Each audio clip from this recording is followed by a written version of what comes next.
Yo, what up? Welcome to another episode of the Oakland Warriors podcast. I'm Patrick, flying solo. So the Warriors are now in a 3-1 hole versus the Lakers. They lost game 4, 104-101. Steph, he had a triple-double. Good on him. 42 minutes, 12 for 30 from the field. Only 3 of 14 from the three. 31 points. 14 assists, 10 boards, 3 steals, etc., etc. Hey, credit to the Lakers. You know, they kept fighting and fighting and fighting. Steve Kerr, his tweak for this game was to start Gary Payton and to involve Anthony Davis in every single pick and roll he could with Steph, in the sense that whoever Davis was guarding was the one who was going to set the screen for Steph, because that pulls Davis into the action, pulls him away from the paint, away from the basket, so that the Warriors can get easier layups, can attack the basket, get easier shots. And it worked. It worked quite a bit in this one. And I thought that was a really, really smart thing to do. A lot of times it was Peyton setting the screen because AD was guarding him. A lot of times it was Wiggins when they put AD on Wiggins. From the outset, you could tell that this game was going to pretty much come down to the wire. In the last 2 games, they were complete blowouts, but you could tell each team really, really wanted this. Like the Warriors, that came out more focused, didn't necessarily play their best game, but they busted their tails. You know, the Lakers, like I said in the last episode, I mean, LeBron knows. He knows that if the Warriors go down 3-1, that, you know, they are pretty much done. Again, it, of course, can happen where the Warriors come back from that. You know, the Warriors did against OKC. The Cavs did it against the Warriors. We all remember that stuff. But, you know, it's an uphill battle for the Warriors. This was one where at a certain point I was like, okay, I think the Warriors are going to pull it out. But then once the Lakers got close towards the end, you know, the Warriors had a lead. They started missing shots and the Lakers crept in. All of a sudden I was like, you know what? This has the makings of one of these cough up the lead type games that the Warriors have had all season. So all season long, as you probably know, the Warriors have not been a good road team. They have not held on to leads. They've coughed up leads. They haven't closed games very well overall this season. And when it comes down to it, they make poor decisions and, you know, they play some hero ball, right? When I talk about hero ball, I felt like a couple of those shots by Clay, a couple of those threes at the end of the fourth quarter were, you know, a little questionable. The first one, there were like 4 or 5 seconds left on the shot clock. So I can kind of get that. He had just made a 3, so maybe he was feeling it. But then the next one was early in the shot clock and it wasn't a good shot. And that's something we'd seen from Clay all season long. And again, not to sound repetitive, but it's the fact that the Warriors have been repetitive all season, that these bad habits and tendencies, they will ultimately manifest themselves. Like that's what I've been saying all season long, especially as we got closer to the postseason and in some of these bad losses. They are who they are, right? They are a dynasty team, or at least the core is. They are a championship winning team. They are the defending champs. But more recently, they are a team that is woefully inconsistent and would show flashes and would almost turn the corner. And right when you thought they were turning the corner, they would pull it back. So I don't want to knock the effort in this one, but, you know, just overall, the Lakers, you know, when they made all those trades in the regular season at the trade deadline, I remember I was like, oh, wow, these trades are really good. I hate these trades, right? And this is why the Lakers have a deeper, overall, more dynamic team. They seem to have enabled their younger guys to take on more responsibility and to play with more responsibility. Whereas it seems like, the Warriors this season pulled back on a lot of the young dudes, even though there was no one else to play, right? You got Ty Jerome out there, who I actually liked, and Anthony Lamb, who, not so hot on. But overall, the Lakers at home, their support guys played better. That is how it's supposed to go. And the Warriors support guys, their backup guys, bench guys, did not play so hot in general. Moses Moody, though, again, he played some tough minutes in this one, fourth quarter minutes, and he didn't do so badly. Had a couple inopportune fouls, which hurt, but overall he gave more and he was pretty solid. 19 minutes, 3 for 3, 1 for 1 from the 3-point line, 1 board, 7 points, 4 fouls, 1 block.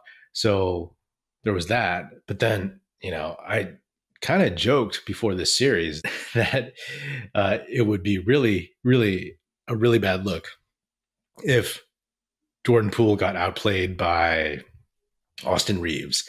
And you know what? He has totally been outplayed by Austin Reaves. Not that they've completely gone head to head, but in their minutes, look, like the difference between Austin Reaves and Jordan Poole is, there's skill level differences, but then they're different types of players. But at the end of the day, Austin Reaves is under control and Jordan Poole is not. That's it. Like everything that we've said about Jordan Poole this season, and not just a pile on him, but just talking about him, like some of his decision making, some of his shot selection, some of his wild dribbling off of his leg out of bounds, all this stuff, bad passes, all that. So like he's trying to do too much. He's trying for the home run every time. And Austin Reaves is a guy who, again, he might have a lower ceiling, of course, than Jordan Poole, but in this context, what Austin Reaves provided to the Lakers in this game is way more than what Poole has. And it was clear that Poole was, he's just not in it. Like he's not in a good rhythm. He's not playing well. He had a 2-minute stint in the second half and he got yanked. He didn't look great. Right? Like he had a couple possessions and that was it. That's what happened to Jonathan Kuminga in game 4 at Chase Center against the Kings. So, Jordan Poole, 10 minutes, 0 for 4 from the field, 3 boards, 2 assists, 0 points. That is absolutely not what you need from him in these kinds of situations. So it's really disappointing. Just stating facts, because I've watched them all season, and I'm sure some of you have watched as many games as I have. And it's just really, really unfortunate that the Jordan Poole that we saw last season, who was part of the pool party lineup and whatever, that he has not been able to show up. Yes, he had an ankle issue against the Kings, but these minutes are critical and he's not there. He is not delivering at all. But like I said, at the end of the day, this team is not as good as the team last year. They're a little bit older and they don't have those guys that Steve Kerr trusts on the bench to execute. There were a couple stretches where, Dante DiVincenzo, 4 for 6 from the field, played decent defense, 10 points, but there were a few times where it was just like, DiVincenzo, right? Like he's been great all season long and he's had a rocky-ish playoff run in stints. And in this one, there were a couple where he ran to Michael Green. It was those two guys only, and they lost a rebound out of bounds. Same thing. Moses Moody called for it, said, I got it. And DiVincenzo jumped into him and the ball went out of bounds. There were a couple other flubby plays, but those are the things that, the attention to detail, playing very, very focused. And I know he hustles and that's all great. I'm not, I like him as a player overall, but all these little things matter in a game like this. In terms of free throws, the big free throw discussion, it was 9 for 12 for the Warriors, and 20 of 20 for the Lakers. And, I'm not going to complain about the refereeing in this one. I mean, there were calls both ways and all that jazz. Fouls, 22 fouls on the Warriors, 15 for the Lakers, 16 turnovers for the Warriors, 14 for the Lakers. Rebounding, 40 Warriors, 42 Lakers, 9 offensive for the Warriors, 8 offensive rebounds for the Lakers. So more or less things were somewhat even. From three, that's where the Warriors also hurt themselves. 12 for 41, only 29%, which is not great, right? Like, you live and die by the three, another tired thing, that I've said many times this season. And if they're not shooting well, then like, hey, I mean, there were so many shots that they hoisted where I was like, oh, please go in. And that looks like it's going to be short. And it was, right? Like I said, Steph was 3 for 14. Wiggins was 2 for 6. Clay was 3 for 9. And Poole was 0 for 2.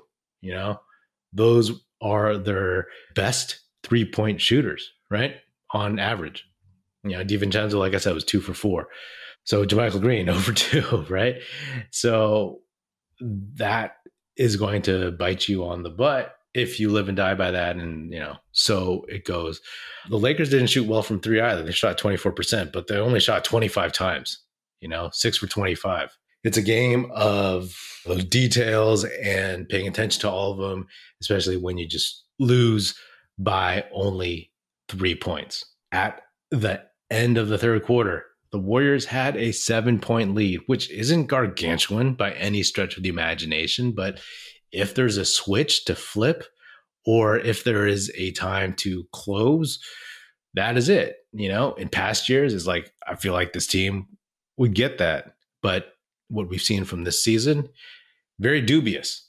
And I would have liked to have hoped that, you saw on the Lakers side that LeBron was picking up his energy when the Warriors got up by like 10 or something in the third quarter. LeBron made a few aggressive plays, like attacking and shooting threes and stuff like that. So he summoned it and he brought the Lakers closer. So, that LeBron is always conserving his energy early. In this one, I felt like he was going to come after it, smelling blood in the water. For me, it was like, okay, which team is going to execute in the fourth? Like, who is going to step up and put this away? And it was the Lakers. The Warriors built up their lead a little bit and gone just like that. Beginning of the fourth quarter, boom, boom, boom, gone. Before you knew it, it was tied. And I'm like, okay, this does not feel, I mean, we've seen this script before, we've seen this movie where, you think the Warriors are going to just carry it and pull it out in a tough victory, but they're just not looking like they have it. You just could feel it in your bones, right? And then there was the random, unexpected variable of Lonnie Walker playing 27 minutes, going 6 for 9, hitting a 3-pointer, hitting 2 free throws, scoring 15 points, 3 boards, 2 assists, 2 steals. A bunch of those were over Steph and on Steph. So the guy that they're trying to hide Steph on, he made him pay. And it is what it is, right? This is going to go down in the history of Lakers lore as the Lonnie Walker game, I'm sure. So credit to that dude for getting his opportunity and taking advantage of it.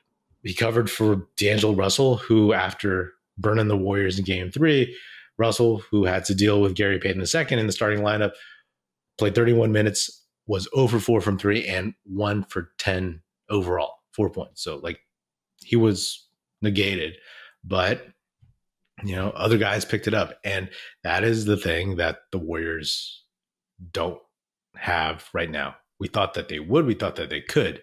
And I've said, my preseason or postseason pre-playoff predictions, I thought that the Warriors' depth would be enough to get them somewhere if they were all clicking.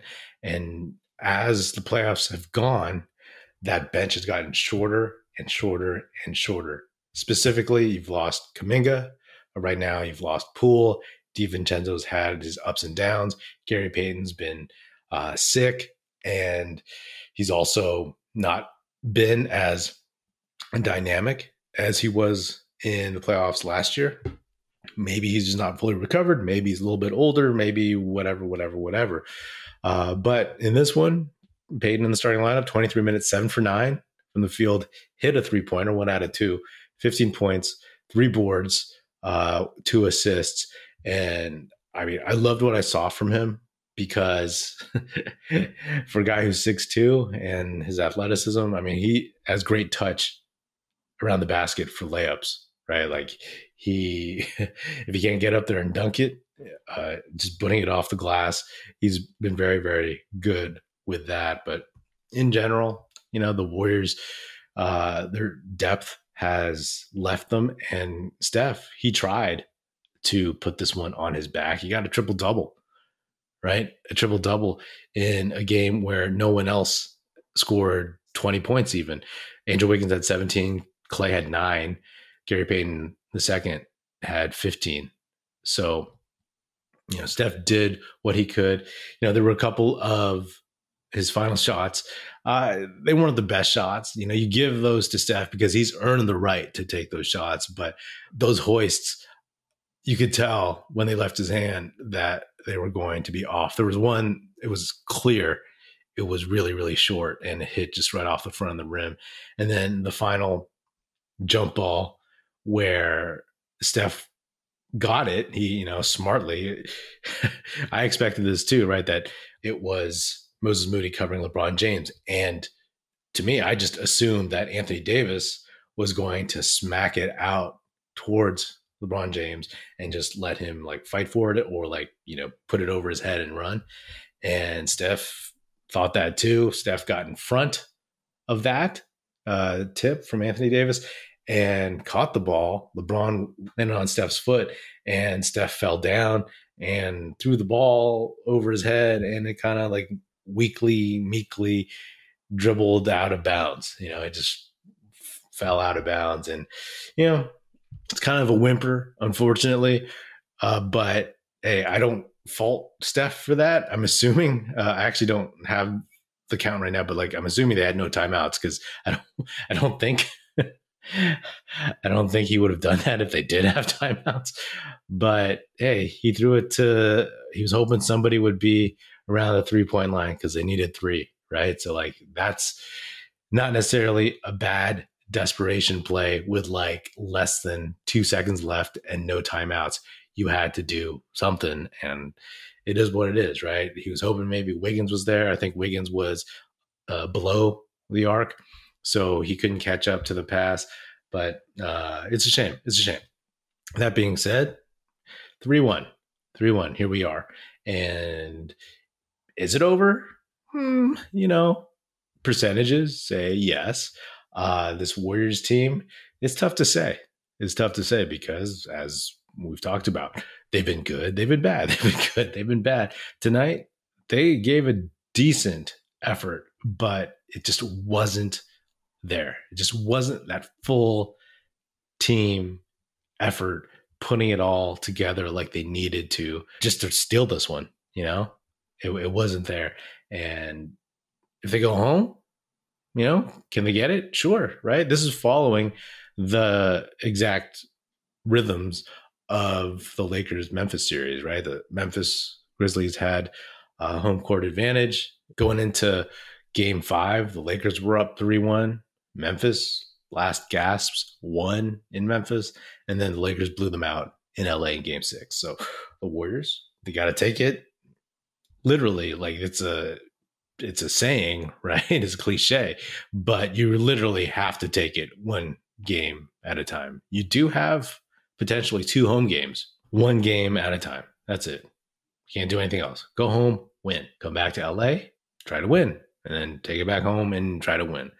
But it is what it is at this point, and it's tough. It's tough. I really, really wanted this one. And I have a lot of other thoughts, but I don't want to ramble on too much longer about this. It burns. It burns because like it's these close losses that are just like so tough. If only one more three went in, if Clay's hero ball three went in, if another Wiggins three went in, then, you know, it's a different story. But, you know, that's how it goes. That's how it goes sometimes, right? The make or miss league. The Warriors missed enough and the Lakers made just enough as well. There's still a chance, extend the series, the tire out, you know, the idea of tiring out LeBron and Anthony Davis is still there if you can keep it going, but you just got to get one. Got to get one, or else you're done. And once the Warriors are done, then that's a whole nother discussion that we won't get into because, as I've said before, the off season is going to be probably more interesting than the regular season was this year. All right, that's all I got.